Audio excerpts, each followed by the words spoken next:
The concept of counting attackers and defenders is important in every move in chess. You always want to make sure your pieces are well defended. Now keep in mind, because of the way the chessboard is set up from the start, there are two particularly weak squares, the f2 and f7 pawns. Take a moment to look at why that might be. If you notice that it's because the only defenders are the kings, you're right. A lone king is not a strong defender. So in many games of chess, a quick attack on the vulnerable f-pawns can sometimes be effective. Let's take a look at one of the most classic examples of a quick f7 attack. White plays e4, opening up the bishop and queen, as well as controlling the center. Black fights for control of the center with e5. White plays knight f3, attacking the e5 pawn, and black plays d6, protecting the pawn.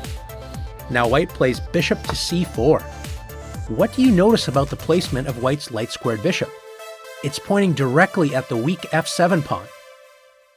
Black needs to be careful, but in this case doesn't do so and plays a6, with the slow idea of playing b5 and attacking the light-squared bishop. But this idea is too slow. Notice black has only moved pawns, and white continues to gain a lead in development by bringing another piece into the game with knight to c3. Black realizes the a6 plan was too slow and decides to change plans by playing bishop to g4, pinning the white knight to the queen. Now, is this an absolute pin or a relative pin? It's a relative pin, so white plays the crazy-looking knight takes e5. Black cannot believe such great luck and immediately captures white's queen. But what would happen if black would have captured white's knight with d takes e5 instead? In this case, white would capture the bishop on g4 and gain an extra pawn from the captures. Let's go back to the position where black captures white's queen.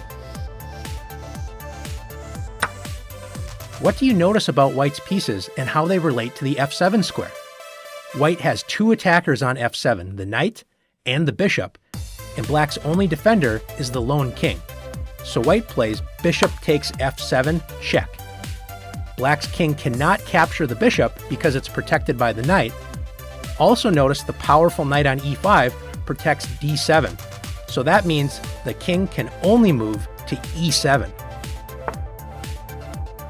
After king e7, white has a forced checkmate. Can you find the winning move?